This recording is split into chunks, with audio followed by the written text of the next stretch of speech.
Basketball, so you know this. I mean, Jose Ramirez, we just talked to him. He finished second in the AL MVP voting a year ago. How about this guy? Oh, yeah, fourth in the MVP voting, and he nailed home the 2020 AL Cy Young Award, Shane Bieber. And, I mean, look at the numbers from a year ago. They were truly outstanding. That 1.63 ERA, completely off the chain. Let's welcome in Shane now, who joins us. Shane, Fran, Charles, congratulations on a fantastic 2020. We'll dig into that, but I know you just found out, or actually, we just found out that you're going to be the opening day starter for Cleveland in Detroit. What are your thoughts here on getting the ball for the second consecutive year on opening day?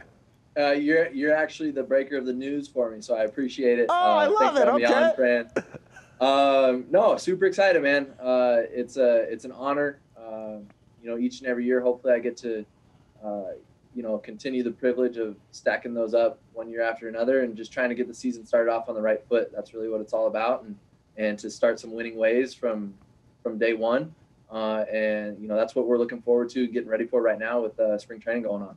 Take me through the process a year ago when you decided you wanted to kind of introduce a cutter into your repertoire to kind of cut back on some of the other pitches that you throw, the slider and fastball. I know the curveball, that's your jam. But, A, what was that process like, and were you surprised at the success that you had a year ago with that?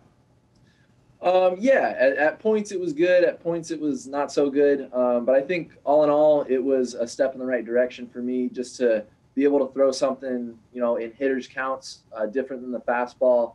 Obviously, in this league, if you're throwing a groove and a fastball in a hitter's count when you're trying not to walk them, there's a lot of guys that'll take advantage of that and can really punish you for it. So just to have something a little bit different than my four-seamer to hopefully get a rollover, maybe steal a strike with, you know, a different type of spin that the hitter recognizes, or a pop-up in those hitters counts.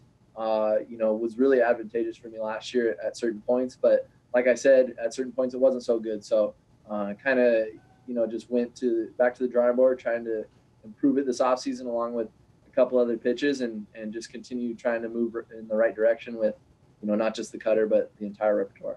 Well, that's what I was going to ask you next. For the pitcher who has everything, how do you improve on what you did a year ago? What's your mindset now during this spring training?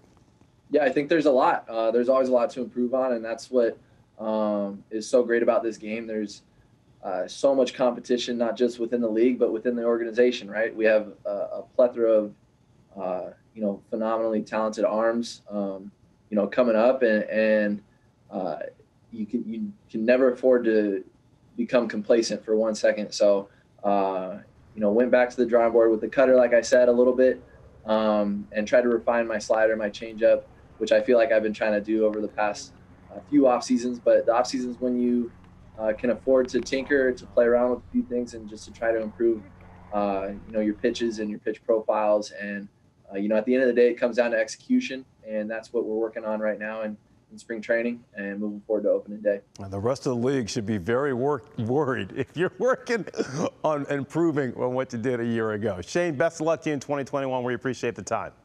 I appreciate it. Thanks for having me, friend.